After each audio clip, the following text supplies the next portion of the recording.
இந்த வீடியோவில் வந்து நம்ம செகண்ட் லெசன் 1 மார்க்கை வந்து நம்ம எப்படி வந்து ஞாபகம் வச்சுக்கலாம் அப்படிங்கிறத வந்து பார்க்கலாம். ஃபஸ்ட்டு கொஷின் பாருங்கள். ஸோ அந்த ஃபஸ்ட்டு கொஷினுக்கு இந்த கிராஃபை வந்து பாருங்கள். ஸோ இந்த கிராஃபில் கொடுத்துருக்குற அந்த ஏரோ மார்க் வந்து எந்த பாயிண்டில் வந்து முடியுதுன்னு பாருங்கள். ஸோ அங்கே முடியும் போது வந்து பார்த்திங்கன்னா நம்மளுக்கு ஒய் ஆக்சிஸில் வந்து 4 அதே மாதிரி எக்ஸ் ஆக்சிஸில் வந்து 2ன்னு முடிஞ்சிருக்கு. ஸோ நீங்கள் 4/2ன்னு போட்டு டிவைட் பண்ணிங்கன்னா ஸோ உங்களுக்கு ஆன்சர் வந்து 2 ஓம்னு இருக்கும். அப்படிலாம் நீங்கள் ப்ராப்பராக வந்து நீங்கள் செக் பண்ணால் மேக்ரோஸ்கோபிக் ஃபார்ம் ஆஃப் ஓம்ஸில் எழுதிக்கோங்க. ஸோ அது என்ன V = IR.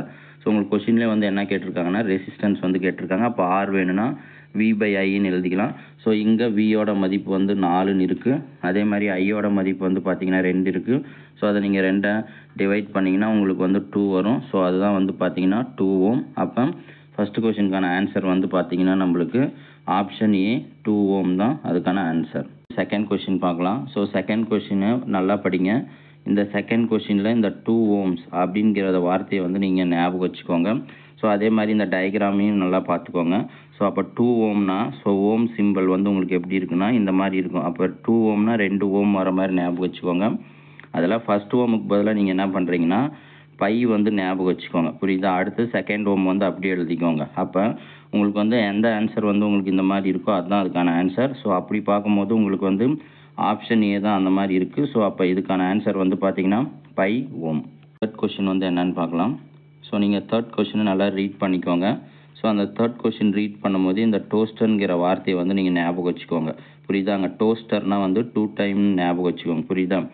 அதே மாதிரி அதோட வோல்டேஜையும் நீங்கள் வந்து ஞாபகம் வச்சுக்கோங்க. அதாவது 240 வாட் இருக்கா. இப்போ அடுத்து நீங்கள் என்ன பண்ணுறீங்கன்னா இது ரெண்டையும் வந்து மல்டிபிள் பண்ணிங்கன்னா ஸோ மல்டிபிள் பண்ணுற வேல்யூ வந்து என்ன வருதோ அதுதான் இதுக்கான ஆன்சர். ஸோ இது 2 × 240 வந்து மல்டிபிள் பண்ணால் உங்களுக்கு வந்து என்ன கிடைக்குன்னா 480 கிடைக்கும். ஸோ அப்போ 480 தான் வந்து அதுக்கான ஆன்சர். ஸோ அப்போ தேர்ட் கொஷினுக்கான ஆன்சர் வந்து பார்த்திங்கன்னா option C 480 watt. So next fourth கொஷினுக்கான ஆன்சர் வந்து என்னென்னு பார்க்கலாம்.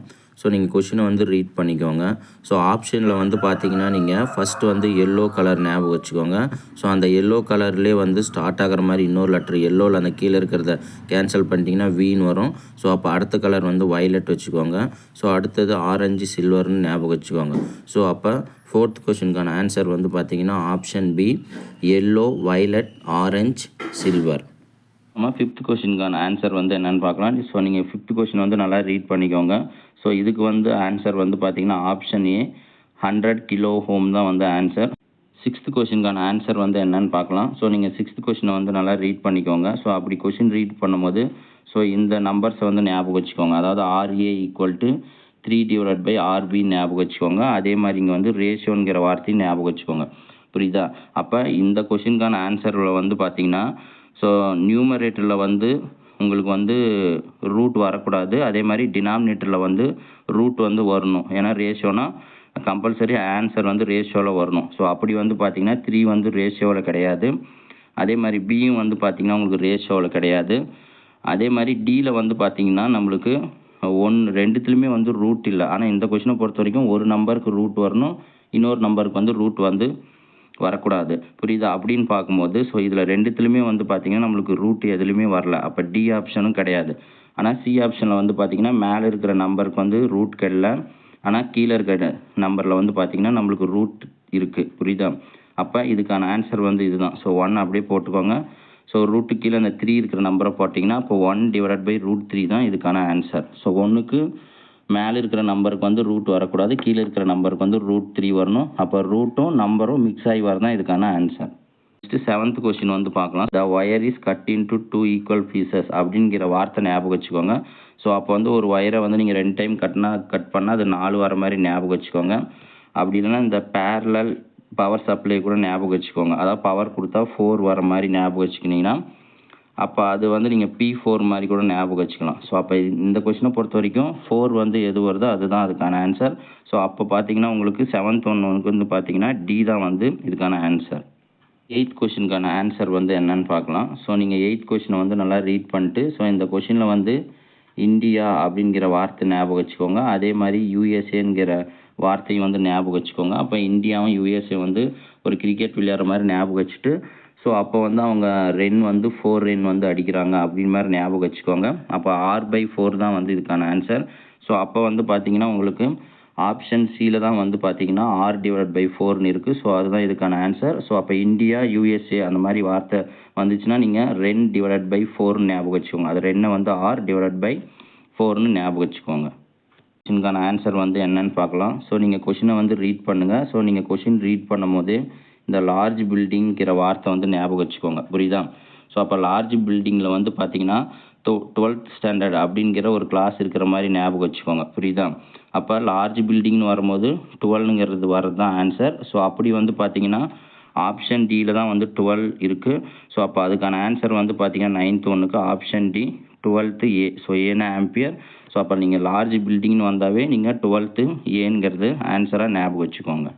நெக்ஸ்ட்டு 10th கொஷின் பாருங்கள். ஸோ அந்த 10th கொஷினில் டயக்ராமை பாருங்கள். ஸோ அந்த டயக்ராமில் வந்து எத்தனை ரெசிஸ்டர் இருக்குது அப்படிங்கிறத வந்து கவுண்ட் பண்ணுங்கள். ஸோ அப்போ எத்தனை ரெசிஸ்டர் இருக்கோ ஸோ அந்த ரெசிஸ்டரில் கவுண்டிங் தான் அதுக்கு ஆன்சராக வரணும். ஸோ இங்கே வந்து பார்த்தீங்கன்னா 1 2 3ன்னு 3 ரெசிஸ்டர் இருக்குது. ஸோ அப்போ ஆன்சரும் வந்து பார்த்தீங்கன்னா உங்களுக்கு 3ல் வரணும். ஸோ அப்போ 3ல் வர்றது வந்து எதுன்னு பார்த்தீங்கன்னா ஆப்ஷன் சி தான். ஸோ அதில் தான் வந்து பார்த்தீங்கன்னா உங்களுக்கு 3.5 ஓம்னு இருக்குது. ஸோ பார்த்தீங்கன்னா ஆப்ஷன் சி 3.5 ஓம் தான் வந்து பார்த்தீங்கன்னா அதுக்கான ஆன்சர். ஸோ 11th கொஷின் பாருங்கள். ஸோ அதில் இருக்கிற டயக்ராம் வந்து நல்லா பார்த்துக்கோங்க. ஸோ அந்த டயக்ராமில் ரெசிஸ்டர் இருக்கா? ஸோ அந்த ரெசிஸ்டரில் வேல்யூ வந்து எப்படி இருக்குது உங்களுக்கு? ஒரே மாதிரி இருக்கா? ஸோ அப்போ ரெசிஸ்டர் வந்து உங்களுக்கு ஒரே மாதிரியாக இருந்துச்சுன்னா ஸோ அதுக்கான ஆன்சர் வந்து பார்த்தீங்கன்னா உங்களுக்கு 1ன்னு வரணும். புரியுதா? ஸோ அப்படி வந்து பார்த்தீங்கன்னா உங்களுக்கு அதில் ஆப்ஷன் வந்து நீங்கள் 4 ஆப்ஷனும் பாருங்கள். ஸோ 4 ஆப்ஷனில் எந்த ஆப்ஷன் வந்து 1 வருதுன்னா உங்களுக்கு வந்து ஆப்ஷன் ஏ தான் வந்து உங்களுக்கு 1ஏன்னு வருது. ஸோ அப்போ அதுக்கான ஆன்சர் வந்து பார்த்தீங்கன்னா 1A தான் அதுக்கான ஆன்சர். ஸோ 12th ஒன் பாருங்கள். ஸோ 12th ஒன்னை பொறுத்த வரைக்கும் அதுக்கு கொஷின்லேயே வந்து ஆன்சர் இருக்குது. நீங்கள் அந்த கொஷின் நல்லா ரீட் பண்ணிக்கோங்க. ஸோ அதில் வந்து 20 டிகிரி செல்சியஸ் அப்படிங்கிற வார்த்தையை வந்து நீங்கள் ஞாபகம் வச்சுக்கோங்க. ஸோ அப்போ வர ஆன்சர்லேயும் வந்து எது வந்து 20 டிகிரி செல்சியஸ் வருதோ ஸோ அதுதான் அதுக்கான ஆன்சர். ஸோ அப்போ வந்து பார்த்தீங்கன்னா 12th கொஷினுக்கு ஆப்ஷன் டியில் தான் வந்து 20 டிகிரி செல்சியஸ் இருக்குது. ஸோ அப்போ அதுக்கான ஆன்சர் வந்து பார்த்தீங்கன்னா 820 டிகிரி செல்சியஸ். ஸோ அதுதான் அதுக்கான ஆன்சர். நெக்ஸ்ட்டு 13 கொஷினுக்கான ஆன்சர் வந்து என்னென்னு பார்க்கலாம். ஸோ நீங்கள் 13 கொஷின் வந்து நீங்கள் ரீட் பண்ணும் போதே இந்த 10 ஓமை வந்து நீங்கள் ஞாபகம் வச்சுக்கோங்க. அதே மாதிரி இங்கே பார்த்தீங்கன்னா 2.1 வோல்ட்டை நீங்கள் ஞாபகம் வச்சுக்கணும். சரி, இல்லை 0.2 ஆம்பியர் ஞாபகம் வச்சுக்கனாலும் ஸோ இந்த பெரிய நம்பர் 10 ஓமை வந்து நீங்கள் 2ஆல் டிவைட் பண்ணிங்கன்னா உங்களுக்கு வந்து 5 கிடைக்கும். ஸோ அப்போ எந்த ஆப்ஷன் வந்து 5ல் வருதோ அதுதான் இதுக்கான ஆன்சர். ஸோ அப்படி பார்த்தீங்கன்னா ஆப்ஷன் பியில் தான் வந்து பார்த்தீங்கன்னா நம்மளுக்கு 5ன்னு வருது. அதாவது 0.5 ஓம்னு வருது. ஸோ அப்போ அதுதான் வந்து பார்த்தீங்கன்னா அதுக்கான ஆன்சர். ஸோ ரிமைனிங் எதுலுமே வந்து பார்த்தீங்கன்னா நம்மளுக்கு 5ங்கிறது வந்து வரல. ஸோ அப்போ 13 கொஷினுக்கான ஆன்சர் வந்து பார்த்தீங்கன்னா உங்களுக்கு ஆப்ஷன் பி 0.5 ஓம். நெக்ஸ்ட்டு 14 கொஷினுக்கான ஆன்சர் வந்து என்னன்னு பார்க்கலாம். ஸோ நீங்கள் கொஷினை வந்து நல்லா ரீட் பண்ணிக்கோங்க. ஸோ நீங்கள் கொடுத்துருக்குற 4 ஆப்ஷனும் பாருங்கள். ஸோ நீங்கள் 4 ஆப்ஷனில் வந்து நீங்கள் சிடிங்கிற ஒரு ஷார்ட்கட் வந்து வச்சுக்கோங்க. அப்போ சினா வந்து ஃபர்ஸ்ட் லெட்டர் வந்து சியில் வரணும், அடுத்தது வந்து டியில் வரணும். ஸோ அப்படி வந்து பார்த்தீங்கன்னா ஆப்ஷன் டியில் தான் வந்து பார்த்தீங்கன்னா இந்த சி இங்கே டின்னு இருக்குது. ஸோ அப்போ அதுதான் வந்து அதுக்கான ஆன்சர். ஸோ அப்போ 14க்கான ஆன்சர் வந்து பார்த்தீங்கன்னா ஆப்ஷன் டி. அப்போ copper decreases and germanium increases. So அதுதான் வந்து ஆன்சர். அப்போ நீங்கள் இந்த சிடிங்கிற வார்த்தை ஞாபகம் வச்சுக்கோங்க. ஸோ ரிமைனிங் எதுலையுமே வந்து இந்த சிடினே வராதிங்க. ஈச்னு வரும், இங்கே வந்து சிஐன்னு வரும். அப்போ சிடின்னு வராது. ஸோ அப்போ அதுக்கான ஆன்சர் வந்து 14க்கு ஆப்ஷன் டி தான் ஆன்சர். 15 கொஸ்டினுக்கான ஆன்சர் வந்து என்னன்னு பார்க்கலாம். ஸோ நீங்கள் கொஸ்டின் வந்து ரீட் பண்ணும் போதே இந்த கான்ஸ்டன்ட்ங்கிற வார்த்தையை வந்து ஞாபகம் வச்சுக்கோங்க. ஸோ நீங்கள் கிராஃப் வரையும் போது எக்ஸ் ஆக்சிஸ்லையும் ஒய் ஆக்சிஸ்லையும் கான்ஸ்டன்ட் வேல்யூ வந்து கொடுத்து நீங்கள் டயக்ராம் வரைஞ்சிங்கன்னா உங்களுக்கு வந்து ஒரு ஸ்ட்ரெயிட் லைனில் தான் வரும். ஸோ அப்போ இதில் ஆன்சரில் வந்து எது ஸ்ட்ரெயிட் லைன் கொடுத்துருக்காங்களோ அதுதான் ஆன்சர். அப்போ 15க்கு வந்து ஆப்ஷன் ஏ வந்து ஸ்ட்ரெயிட் லைன் தான் இதுக்கான ஆன்சர். ஸோ நீங்கள் கான்ஸ்டன்ட்ங்கிற வார்த்தை வந்தாவே அது வந்து ஸ்ட்ரெயிட் லைன் அப்படிங்கிறத வந்து நீங்கள் ஞாபகம் வச்சுக்கணும்.